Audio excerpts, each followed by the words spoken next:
ओ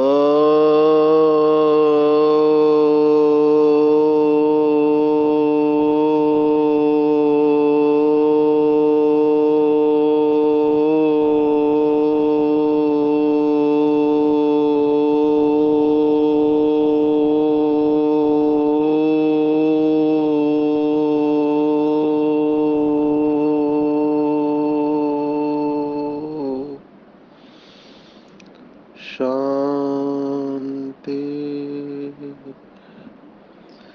आज 5 मई 2022 भारत में सद्गुरुवार है। It's 5th May 2022 and it's Thursday in Bharat. आज की मुरली का जादुई रहस्य स्वयं को प्रेरणा देने के लिए magical secrets of today's Murli for motivating the self. प्राण प्रिय अव्यक्त बाप दादा को दिल से बहुत बहुत शुक्रिया कि इतने सारे बाबा के निश्चय बुद्धि बच्चे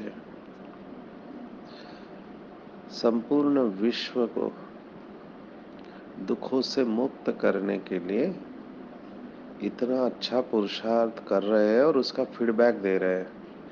तो आप सबको जो अपना मोटिवेशन बनाए रखे हुए हैं इतनी विपरीत परिस्थितियों में, हैट्स ऑफ टू देम। कमाल है बाबा के बच्चों की, कितना प्यार करते हैं बाबा से और कितना निश्चय बुद्धि है। कल बहुत लोगों के सामने एक हलचल का पेपर आया और नेचुरल है, क्लैरिफिकेशन मांग रहे थे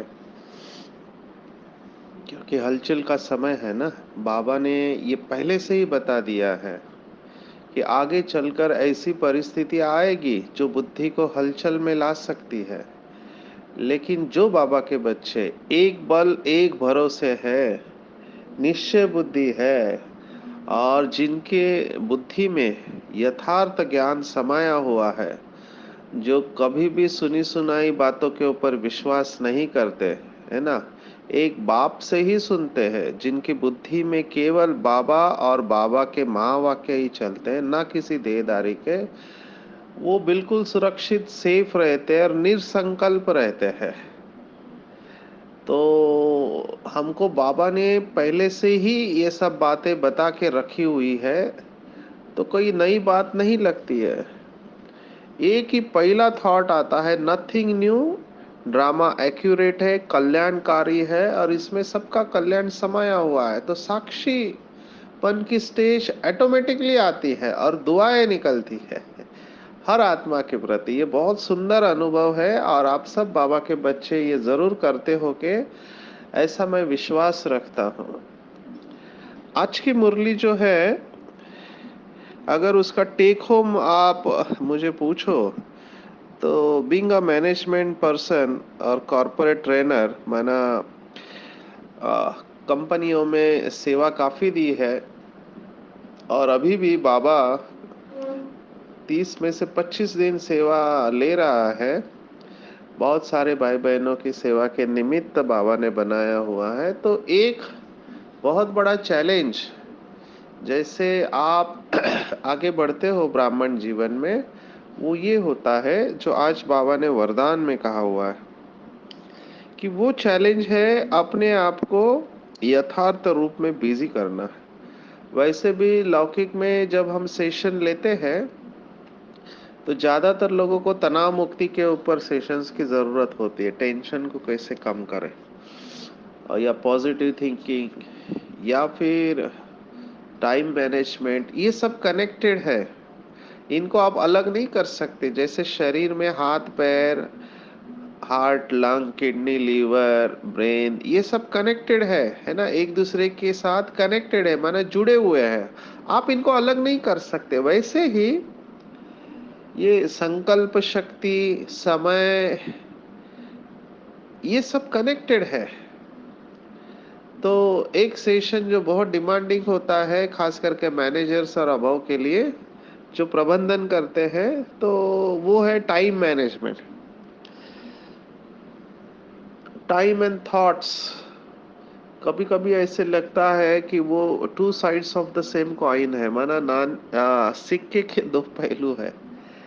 क्योंकि जब हमारे संकल्प बहुत तेज चलते हैं किसी भी कारणवश, तब ऐसे लगता है कि समय कम है। आपने देखा होगा कुछ आत्माएं हमेशा जल्दबाजी में रहते हैं, हमेशा, जिसको हम एक बीमारी का नाम देते हैं, कहते हैं हरी सिकनेस। और हम खुद इसके शिकार हो चुके हैं। हरी सिकनेस माना हमेशा जल्दबाजी, हमेशा जल्दबाजी में रहना। आज तो हमारे पास इतना डेटा है, साइंटिफिक डेटा है, कि हमको ये पता चला है कि जल्दबाजी का नेचर कौन सी बीमारी की तरफ लेके जाता है ना। तो जो टाइम कॉन्शियस होते हैं और जल्दबाजी का नेचर है, जिनको गुस्सा आता है, तो ऐसे लोगों के अंदर कुछ हार्मोन्स रिलीज होते हैं, जिसका असर फिर हार्ट के ऊपर आता है और उनको हार्ट की बीमारी आती है। इनको टाइप ए पर्सनालिटी कहते हैं, जो हमेशा नंबर वन आना चाहते हैं, टाइम कॉन्शियस होते हैं, कॉम्पिटिटिव नेचर होता है जिनका। तो सचिन भाई इस कैटेगरी में आते थे। और कितना मुश्किल है इस नेचर को बदलना, क्योंकि संस्कार ही है ना, अपब्रिंगिंग वैसे बनी है, हमेशा जीतना है, हमेशा नंबर वन आना है। तो इसमें बहुत इरिटेशन होता है, क्योंकि आप परफेक्शन की तरफ जाने की कोशिश कर रहे हैं। और अंग्रेजी में कहते हैं perfection is paralyse. You can be reasonable, you can not be perfect. हम इसके ऊपर आएंगे, लेकिन कहने का भाव यह है कि एक हरी सिकनेस होता है, जल्दबाजी का नेचर होता है, और इसके साथ इम्पेशंस जुड़ा हुआ है, ये सब इनका भी संगठन होता है। तो इसका इलाज क्या है? तो इसका इलाज हम टाइम मैनेजमेंट में बताते हैं कि अपने टाइम को मैनेज करना है अच्छी तरह से। और टाइम मैनेज करना है तो अपने थॉट्स को मैनेज करना है। तो थॉट्स माना संकल्प और समय, इन दोनों का कनेक्शन है। जैसे सुना है कि संकल्प बहुत चलते, फास्ट चलते, तो ऐसे लगता है कि समय कम है, ये करना है, वो करना है, वो करना है, वो करना है। और जब संकल्पों की गति धैर्यवत होती है, आलस से नहीं, इसका एकदम एक्सट्रीम अपोजिट भी है, जो आलसी होते हैं वो कुछ नहीं करना चाहते हैं। लेकिन संकल्पों की गति जब धैर्यवत होती है, माना दो संकल्पों के बीच में एक स्पेस होता है साइलेंस का, उसको महसूस करना है। मुझे बहुत वंडर लगा जब हमारे एक वरिष्ठ भाई है, जिनका नाम शायद आपने सुना होगा, निजार भाई करके, जो जो एक प्रोग्राम कंडक्ट करते हैं, बहुत ही सुंदर प्रोग्राम है, पावर ऑफ फ्यूचर करके। उसमें वो अपना अनुभव शेयर करते हैं। अफ्रीका के भाई है, लेकिन इतना अच्छा उनका अनुभव है। बाबा उनको बहुत आगे बढ़ाए, उनके द्वारा खूब सेवा करे, हमारी दुआएं है। बहुत कंपनी के वो सीईओ है, बड़ी बड़ी कंपनी जैसे आदिदास वगैरह के सीईओ है, बहुत सारी कंपनियां, मुझे वो एग्जैक्ट फिगर अभी याद नहीं आ रहा है। तो वो कहते हैं इतने कंपनी का सीईओ बनने के बाद भी मेरे पास बहुत टाइम है। अभी ये बहुत डिफिकल्ट है। मैं देखता हूँ कि मुझे अभी भगवत गीता में सेशन लेना है, मास्टर क्लास, लेकिन मैं उसके लिए टाइम नहीं निकाल पा रहा हूँ। बहुत सारे भाई बहनों का अभी भी डिमांड है कि आप मास्टर क्लास लेने वाले थे, लेकिन I am not able to do that. क्योंकि मुंबई से निकले, मधुबन से मुंबई आए, फिर महाराष्ट्र में नांदेड़ गए, वहां से फिर तेलंगाना गए, तेलंगाना से अभी चंद्रपुर। और यहाँ का मैं टेम्परेचर देख रहा हूँ चंद्रपुर का 47 डिग्री सेल्सियस में मैं हूँ यहाँ पर अभी। और हम मुंबई वालों को इस इतने टेम्परेचर की आदत नहीं है। कोशिश कर रहे हैं, बॉडी इसके साथ एडजस्ट कर रही है, लेकिन कहने का भाव है कंटिन्यूसली प्रोग्राम है। और बहुत सारे प्रश्न आते हैं, बीइंग जॉइंट सेक्रेटरी बहुत कुछ संभालना होता है, कॉन्फ्रेंस है। तो मैं देख रहा हूँ कि ये कैसा बैलेंसिंग एक्ट करना कितना चैलेंजिंग होता है, सबको संतुष्ट करना, क्योंकि कई लोग नाराज हो जाते हैं जब उनका जवाब नहीं मिलता है, व्हाट्सएप पे भेजते रहते हो। और मैं चाहूँ तो भी I am not able to answer, because answer भी यथार्थ होना चाहिए। तो इट इज वेरी डिफिकल्ट। और यहाँ पर ये हमारा भाई है जो सीईओ है इतनी बड़ी कंपनियों का, इतनी सारी कंपनी का, और कहता है मेरे पास बहुत टाइम है। इट इज ओनली पॉसिबल जब आपके संकल्पों की गति धैर्यवत हो और आपका टाइम मैनेजमेंट बहुत अच्छा हो। तो ये सब जो टॉप बॉसेस है, हम भी रह चुके हैं एक कंपनी में head of the department, pharmaceutical company में, जहाँ पे बहुत प्रेशर होता है, माना जॉब का प्रेशर होता है और वो प्रेशर क्रिएट किया जाता है। तो हमने देखा कि टाइम मैनेजमेंट एक बहुत बड़ी कला है, जिसको आज बाबा ने वरदान में कहा है कि बुद्धि को बिजी रखने की विधि द्वारा व्यर्थ को समाप्त करने वाले सदा समर्थ। क्योंकि अगर हम बड़ी पोस्ट पर रहकर अगर व्यर्थ चले तो we are wasting our energy, हम अपनी ऊर्जाओं का सही इस्तेमाल नहीं कर रहे हैं। तो टाइम मैनेज करने से स्ट्रेस मैनेज हो जाता है। तो टाइम मैनेजमेंट एक बहुत बड़ा लेसन है। वर्ल्ड के फेमस मैनेजमेंट गुरु स्टीवन कोवे, आपको अगर इनका किताब पढ़ना है तो जरूर पढ़े, जिनको अंग्रेजी आती है। शायद इसका हिंदी में भाषांतर भी हुआ है। तो उन्होंने दो इंटरनेशनल बेस्ट सेलर बुक जो उनके हमने पढ़े हैं, एक फर्स्ट थिंग्स फर्स्ट, जिसको हम कहते हैं प्रायोरिटाइज करना, और दूसरा है seven habits of highly effective people. तो 7 ऐसी आदतें जो सक्सेसफुल सफल लोग और इफेक्टिव पीपल है वो अपनाते हैं। तो वो सब आपके संकल्पों को मैनेज करने की बात है। ये है मैनेजमेंट गुरु, लेकिन अल्टीमेटली वो स्पिरिचुअलिटी की तरफ ही आ रहे हैं, आध्यात्मिकता की तरफ आ रहा है, ये हमने देखा। तो टाइम मैनेजमेंट के लिए सबसे पहला प्रिंसिपल, हम पॉप प्रिंसिपल, वैसे first generation second generation time management ऐसी भाषा वो इस्तेमाल करते हैं, लेकिन हमारे भाई बहनें, भोली भोली माताएं हैं, भाई है, जो शायद कंपनी में नहीं गए होंगे, तो उनके लिए सिंपल करके समझाते हैं। पॉप प्रिंसिपल क्या है? Plan, organise and prioritise, POP कहते हैं।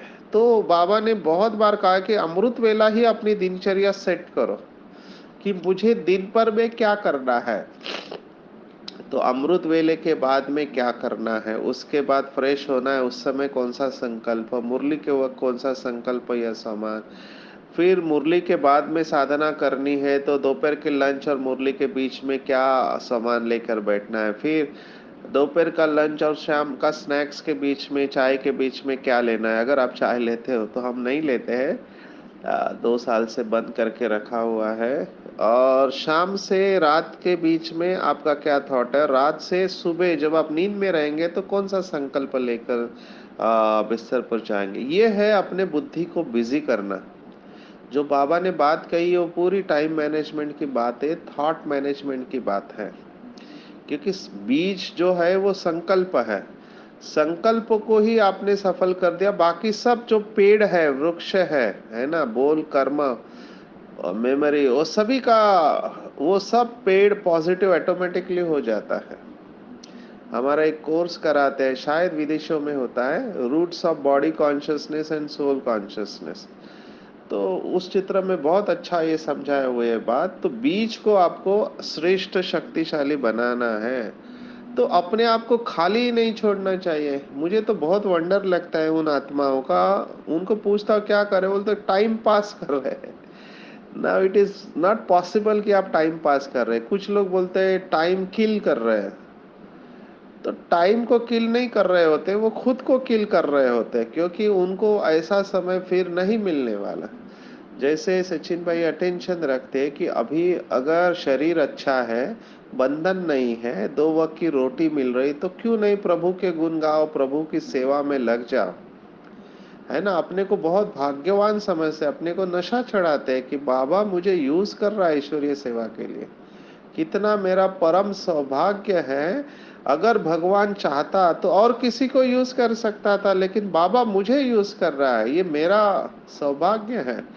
ऐसे ही आप सभी बाबा के बच्चे खुद को नशा चढ़ाओ कि मैं कितनी नहीं महान सौभाग्यशाली, पद्मा पदम भाग्यशाली आत्मा हो, जो भगवान ने मुझे चुना है और वो मुझे यूज कर रहा है, इस्तेमाल कर रहा है ईश्वरीय सेवा के लिए। तो बार बार बाबा से ये बात करते चलो कि बाबा मैं आपका सबसे बेस्ट इंस्ट्रूमेंट बनना चाहता हूँ, क्योंकि भगवान के लिए कुछ भी असंभव नहीं है। इनफैक्ट उसका गायन है कि वो असंभव को संभव करने वाला है।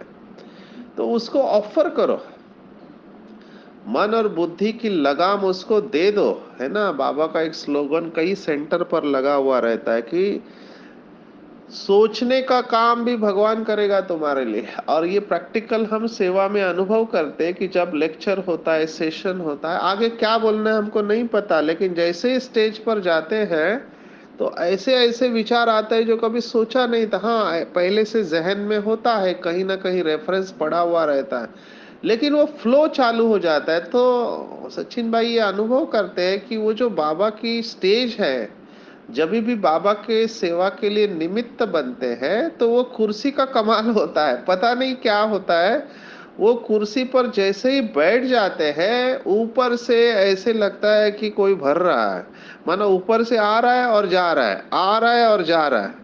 तो स्पष्ट अनुभव होता है कि ये बाबा करा रहा है, ये हमारा कोई इसमें कमाल नहीं है। कई बार ये स्पष्ट अनुभव होता है। तो प्रोग्राम के पहले बाबा का आह्वान करते हैं और प्रोग्राम के बाद में भी बाबा को धन्यवाद देते हैं कि बाबा शुक्रिया कि आपने कल्प कल्प का श्रेष्ठ पाठ नून करवा दिया। और जब बोलते भी है तभी भी ये ध्यान रखते हैं कि बीच बीच में बाबा के साथ कनेक्ट होते हैं। तो इतना अच्छा सुखद अनुभव रहता है और वो मेमोरीज में जाता है। Life is all about memory, जीवन माना स्मृतियां।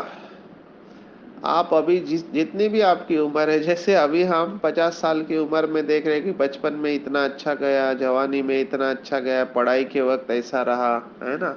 ऐसे आप देख सकते हैं अपने जीवन में अच्छी अच्छी बातों को याद करो और धन्यवाद दो परमात्मा को। हमेशा मैं कहता हूँ धन्यवाद और आशीर्वाद को याद रखो। धन्यवाद और आशीर्वाद हर क्षण, अगर आप धन्यवाद और आशीर्वाद मोड में हैं तो आपका जीवन बहुत सुखी हो जाएगा, कंप्लेंट समाप्त हो जाएगी और भरपूरता का अनुभव करेंगे। छोटी छोटी बातों के लिए धन्यवाद करना चाहिए। तो ये जो बिजी रखने की बात है, ये बहुत बहुत बहुत इम्पोर्टेंट है। कई लोग जब कहते हैं कि हमको टेंशन आता है, चिंता होती है, तो मुझे वंडर लगता है, क्योंकि हमारे पास चिंता के लिए टाइम ही नहीं होता है। सचमुच में आपको बताओ, हमारे पास चिंता के लिए टाइम ही नहीं है, क्योंकि दिन भर मुरली पढ़ना है, नोट्स बनाने हैं, आगे क्या प्रोग्राम करने हैं उसके बारे में चिंतन चलता है, और भाई बहने जो प्रश्न पूछते हैं तो उनका जवाब कैसे दे उसके ऊपर भी मनन चिंतन चलता है। तो ये सब बातों के लिए हमारे पास टाइम ही नहीं है। कभी कभी तो भोजन स्किप करना पड़ता है, क्योंकि बाबा के इतने महावाक्य, इतना नशा चढ़ता है मुरली के पॉइंट्स को, ऐसे लगता है कि बस इसमें खोए रहे। जो आज का स्लोगन है कि दुखों की दुनिया को भूलना है तो परमात्मा प्यार में सदा खोए रहे, सचमुच में ये अनुभव करने जैसी बात है। क्योंकि बाबा इतना प्यार करता है, इतना प्यार करता है कि आप कमाल अंदाज नहीं लगा सकते हैं। और बाबा के प्यार की और एक विशेषता देखी कि बाबा का प्यार कंडीशनल नहीं है, कंडीशन पे नहीं है। तुम ये करोगे तो मैं तुम्हें प्यार करूंगा, ये नहीं करोगे तो तुम्हें प्यार नहीं करूंगा, यार नहीं है। वो निष्पक्ष है। वो हीरो को भी उतना ही प्यार करता है, उतना ही विलन को भी करता है। देखो ना, उस दिन मुरली में बाबा ने कितनी अच्छी बात कही। भले रावण है, रावण भी आपके सामने है तो उसके प्रति भी दुआएं रखो, है ना। कहते हैं ना हमारे रिश्तेदार रावण के जैसे हैं। तो बाबा ने कहा भले रावण है, लेकिन वो कहते क्या है, ये ब्रह्मा कुमारी ऐसे, तो अनजाने में ब्रह्मा का नाम लेते हैं ना। तो बाबा ने क्या देखा, उनके अंदर भी विशेषता देखी ना। और बाबा ऐसे लोगों को भी बहुत प्यार करता है। मैं आपको एक बहुत अच्छा अनुभव मुझे याद आया अभी, एक सेंटर के टीचर ने सुनाया। हर सेंटर पर ऐसे होते हैं, बाबा के बच्चे भी नंबरवार है। तो एक भाई ऐसा था जिसके वजह से सबको तकलीफ होती थी। अभी उस समय तो बाबा ग्रुप ग्रुप से मिलता था, अव्यक्त बाप दादा। तो ये पूरा ग्रुप गया, तो बाबा ने विशेष इसी भाई को आगे बुलाया जिसको, जो सबको तकलीफ देता था, और उसको टोली दी, दृष्टि दिया, बहुत प्यार किया। तो सभी हैरान है, इवन टीचर भी हैरान है, ये क्या कर रहा है बाबा। और फिर टीचर से रहा नहीं गया तो बाबा को पूछा कि बाबा ये भाई को तो आप जानते ही हैं, तो थोड़े इश्यूज है वगैरह, ऐसे बहुत प्यार से उसने बहुत नम्रता से अच्छी तरह से बाबा को कहा। तब बाबा मुस्कुराया और बाबा ने कहा कि माँ बाप का ध्यान उसी बच्चे के ऊपर होता है जो कमजोर होता है। आप तो सभी शक्तिशाली हो, आप बाबा से डायरेक्ट शक्ति खींच सकते हो।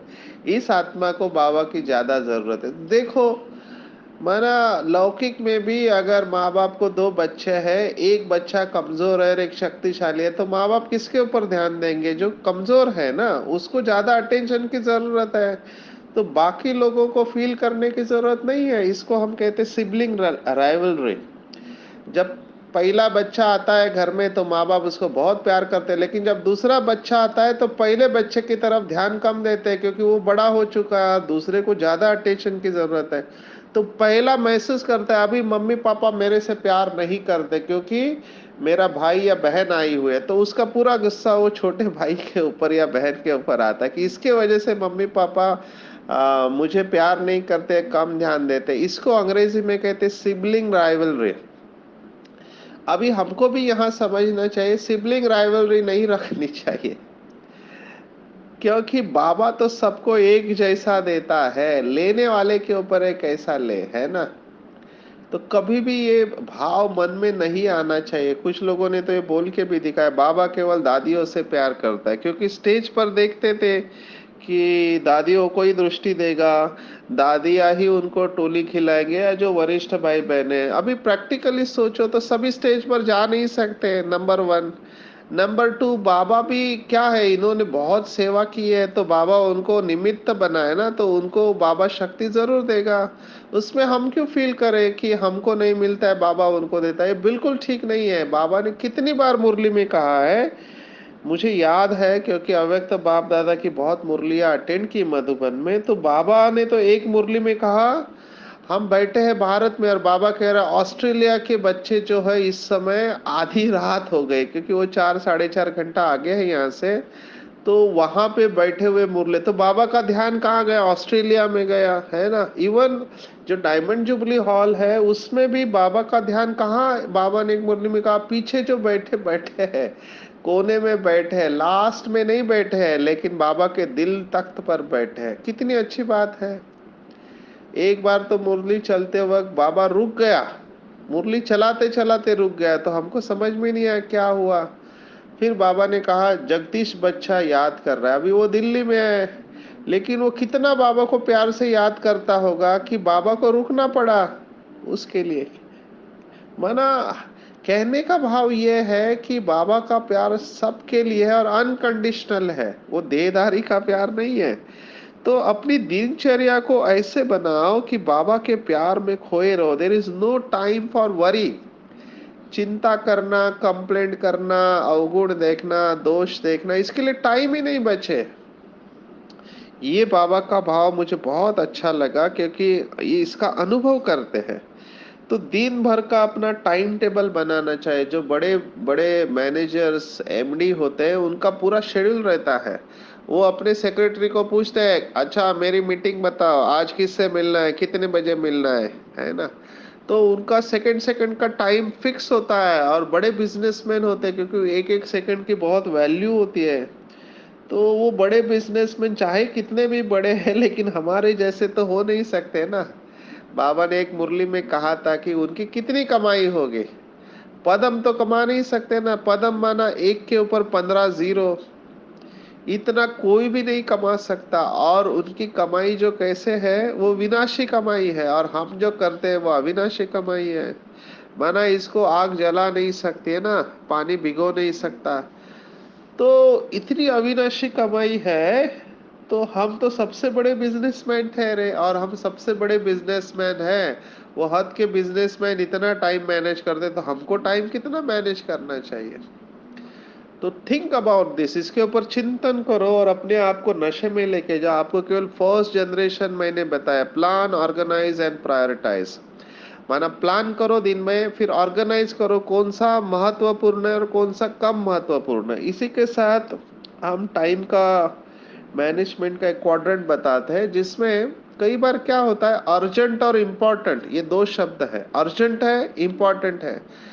तो कई सारी बातें अर्जेंट होती है लेकिन वो इम्पोर्टेंट नहीं होती है। समय इम्पोर्टेंट को देना होता है, ना कि अर्जेंट को। कई बार फोन करना हमको अर्जेंट लगता है, लेकिन क्या वो फोन करना इम्पोर्टेंट है? पहले भी उदाहरण दिया, अभी लेक्चर चल रहा है, क्लास चल रहा है, कई लोग फोन को स्विच ऑफ नहीं करते। अभी हर फोन को उठाना नहीं होता है, लेकिन वो बुद्धि डिसीजन नहीं देते कि इस समय फोन साइलेंट में रखना है। उनको लगता है हर फोन आया माना उठाना होता है। यहाँ पर मैनेजर्स एंड जनरल मैनेजर्स या टॉप टीम है, वो थोड़ा स्कोर कर लेती है, क्योंकि हमको ना बोलना सीखना चाहिए। माना ना बोलना, माना वो रुक्षता में ना नहीं बोलना, किसी को हर्ट नहीं करना है, लेकिन हमको प्रायोरिटी अगर क्लियर है तो हमको बताना है, मैं क्षमा चाहता हूँ आपसे, अभी इस समय में आपसे बात नहीं कर सकता। तो आप ना ही कह रहे, लेकिन कहने का तरीका आपका बहुत अच्छा है। तो सामने वाली आत्मा अगर समझदार है तो वो समझ जाएगी। कई लोग वहां पर भी नाराज हो जाते हैं। But you have to put your foot down. आपको ये बोलना पड़ेगा, मैं क्षमा चाहता हूँ कि इस समय मेरा, मैं इन बातों में व्यस्त हूँ, तो जैसे ही मैं फ्री हो जाऊंगा या हम इसके बारे में बाद में बात करेंगे। तो आपको ये ना कहने का तरीका सीख लेना चाहिए, क्योंकि आप सब कुछ नहीं कर सकते। आपको प्राथमिकता देनी होगी, and God should be our top most priority. अभी होता क्या है, लौकिक में लोग प्रायोरिटी में भगवान को कितना नंबर देते हैं? पहला घर है, बच्चे हैं, जॉब है, रिश्तेदार है, और फिर भगवान है। तो सोचो, करोड़ों काम, ऐसे कहते हैं कि करोड़ों काम छोड़कर भी भगवान को याद करना चाहिए, है ना? तो चेक करो, क्या मेरा टाइम टेबल सेट रहता है? क्या मेरी बुद्धि दिन भर में समर्थ संकल्पों में बिजी रहती है? क्या मैं परमात्मा प्यार में खोया हुआ रहता हूँ? मुझे पुरानी दुनिया, पुराने देह और पुराने संस्कार आकर्षित तो नहीं करते? क्या मेरे बुद्धि के अंदर अविनाशी ज्ञान रत्नों की धारणा होती है? क्योंकि धारणा होगी तभी आप शंख ध्वनि करेंगे। कई लोग पूछते हैं कि आपके पास इतने सारे पॉइंट्स कैसे आते हैं? अभी मेहनत है इसके लिए। एक तो पढ़ाई करनी पड़ती है, सुनना पड़ता है, मनन चिंतन करना पड़ता है। पहले तो लौकिक में सब कुछ पढ़ते वगैरह थे, लेकिन अभी लगता है मुरली के अलावा कुछ नहीं चाहिए। तो ये स्टेज भी बाबा के बच्चों के लाइफ में आती है, और जितना आप अंदर से भरपूर हो जाएंगे ना, तो जैसे कोई भी बकेट होता है पानी से भरपूर होता है, तो क्या हो जाएगा, वो ओवरफ्लो होता है, माना बहकर बाहर चला जाता है। ऐसे ही हमारी बुद्धि भी एक प्रकार का बकेट है। जब वो ईश्वरीय ज्ञान रत्नों से भरपूर हो जाता है तो वो दिए बिगर रह नहीं सकते हैं। तो सबको ये ज्ञान रत्न देने हैं, और ये नेचुरली होता है। कई लोग मुझे पूछते से, सचिन भाई मनसा सेवा कैसे करें? मनसा सेवा मन क्या? अभी अगर मन आपका पॉजिटिव है 100%, तो आपको मनसा सेवा का सोचना ही नहीं पड़ेगा, कि आपका मन निरंतर सेवा करता रहेगा। नेचुरली होती है मनसा सेवा। पर अंदर से जितना भरपूर होंगे उतना आप देते जाएंगे, फिर अपकारी के ऊपर उपकार भी ऑटोमेटिकली हो जाएगा। माना, जो लोग दुनिया में कहते हैं कि निगेटिव को पॉजिटिव करो, आपको निगेटिविटी दिखाई नहीं देगी पहली बात में। भले जैसे बाबा ने कहा ना, रावण है, तो रावण को भी बाबा ने एक मुरली में कहा कि उस काला कोयला भी है तो उसमें भी हीरा देखो। ये बाबा ने डायमंड जुबली के मुरली में कहा। तो नेचुरली ये अवस्था आती है, और सत्य असत्य के बीच में कॉन्ट्रास्ट समझ में आता है। कोई भी बेकायदा काम नहीं होता है। तो ऑटोमेटिकली फिर आप श्रीमत पर चलकर सबको सुख देने के निमित्त होते हैं। तो हमको अपने आप को ऑफर करना है बाबा के सेवा में। जितनी भी छोटी छोटी बातों से आप शुरुआत करो, अपनी विशेषता को पहचानो, और तभी हम, मुझे ऐसे लगता है, यज्ञ को संभालने वाले पवित्र ब्राह्मण बन पाते हैं। मुझे पूछते हैं कि आपको ये सब सेवा कैसे मिलते हैं, तो मैंने कहा क्यों नहीं मिलेगी, हमने ऑफर किया ना। मैं चाहता था तो एमडी कर सकता था, विदेश में जा सकता था, किसी कंपनी में या कॉलेज में हेड ऑफ द डिपार्टमेंट हो सकता था, मेरे पेपर प्रेजेंट हो सकते थे, लेकिन वो सब कॉन्शियसली छोड़ दिया ना। तो समझ में आ गया कि भगवान एक तरफ और सारी दुनिया एक तरफ। एक सेकंड में डिसीजन दिया बुद्धि ने। तो शुरुआत में तो तकलीफ हुई, बहुत सारी तकलीफ हुई, लेकिन डटे रहे। एक तो अपने संस्कार होते हैं, एक दूसरों के संस्कार होते हैं, एक जीवन की परिस्थितियां होती है, अपेक्षाएं होती है लोगों की, लेकिन डटे रहे। तो बाबा ने उसमें से निकाल दिया धीरे धीरे। और अभी सेवा के इतने ऑफर्स है कि दिन भर उसी के बारे में चिंतन चला रहता है। तो यज्ञ रक्षक बनने गए ना, बहुत आत्माओं को उमंग उत्साह में रखते हैं, और उसके लिए अपना भी उमंग उत्साह उतना रखता है, बहुत नशा रहता है। तो ऑटोमेटिकली बाबा के इंस्ट्रूमेंट बन जाते हैं, और बाबा के इंस्ट्रूमेंट एक बार बन गए तो बाबा अपने आप आपको लेके जाएगा, ऐसा अनुभव है। तो अपने आप को बिल्कुल हल्का छोड़ देंगे, सिर से लेके पाँव के अंगूठे तक संपूर्ण शरीर बिल्कुल हल्का। Relax, relax, let go. बहुत काल का अभ्यास, अपने आप ध्यान दो आंखों के बीच में जा रहा है। महसूस करेंगे कि मैं इस पवित्र शरीर में परम पवित्र दिव्य प्रकाश हूँ। ऊंचे थे ऊंचे बाप की महान संतान हूँ, पूर्वज हूँ मैं, आदि अनादि पवित्र हूँ। बाबा ज्ञान का सागर है, और वो मेरे बुद्धि के अंदर अविनाशी ज्ञान रत्न भर रहा है। विजुअलाइज करेंगे कि शिव बाबा से अविनाशी ज्ञान रत्न एक एक करके मेरे बुद्धि में समाते जा रहे हैं। ज्ञान के सागर, शिव बाबा की संतान, मैं आत्मा भी मास्टर ज्ञान के सागर हूँ। ईश्वरीय ज्ञान रत्नों से भरपूर हूँ। मेरी बुद्धि स्वच्छ और पवित्र बनते जा रही है, जिसके वजह से सत्य और असत्य का भेद करना सहज हो रहा है। और पूरे दिन भर, इवन रात में, स्वप्न में भी बुद्धि श्रेष्ठ संकल्प करती है। दिन भर मन और बुद्धि बाप और बाप के द्वारा बताई हुई बातों में बिजी होने के कारण व्यर्थ के लिए समय ही नहीं बचता। समर्थ बाप की मैं समर्थ शक्तिशाली संतान हूँ। बाबा ने इतना प्यार दिया है, इतना प्यार दिया है कि मैं दुखों की दुनिया को भूल चुकी हूँ। अपने आप को ईश्वरीय सेवा में समर्पित किया हुआ है। यज्ञ रक्षक आत्मा हूँ मैं। श्रीमत पर चलकर सभी मनुष्य आत्माओं को सुख देने वाली मैं मास्टर सुख करता हूँ, दुख हरता हूँ। मुझे बहुत अच्छा लग रहा है, मैं बिल्कुल संतुष्ट हूँ, संपन्न और संपूर्ण हूँ।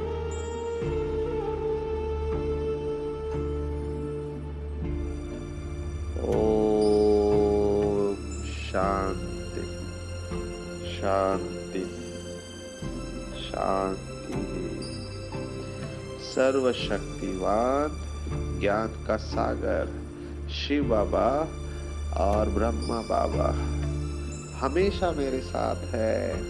बाप दादा ने अपना वरदानी हाथ मेरे सिर के ऊपर रखा है, और बाबा मुझे दृष्टि दे रहे हैं, बहुत प्यार भरी दृष्टि। बाबा मुझे कह रहा है, बच्चे तुम मेरे हो, तुम जो हो जैसे हो मेरे हो, मैं सुख का सागर हूँ।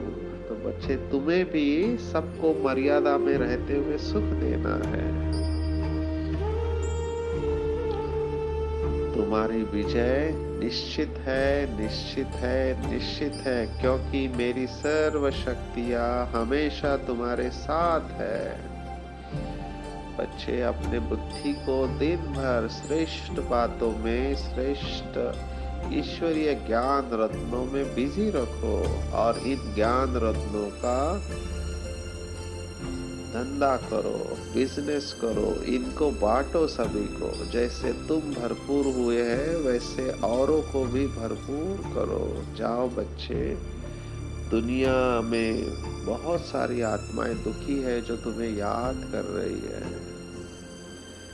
मैं आत्मा बाबा से दृष्टि और वरदान लेते हुए बहुत हर्षित हो रही हूँ। बाबा को कह रहे हैं, हाँ बाबा, आप जो जो कुछ कहा वो सब सत्य है और आप जैसा चाहोगे वैसे ही होगा। मेरा बाबा, मीठा बाबा, प्यारा बाबा, दुलारा बाबा, सच्चा बाबा और अच्छा बाबा, दयालु बाबा, कृपालु बाबा, वाह बाबा, शुक्रिया बाबा, शुक्रिया। अच्छा, ओम शांति।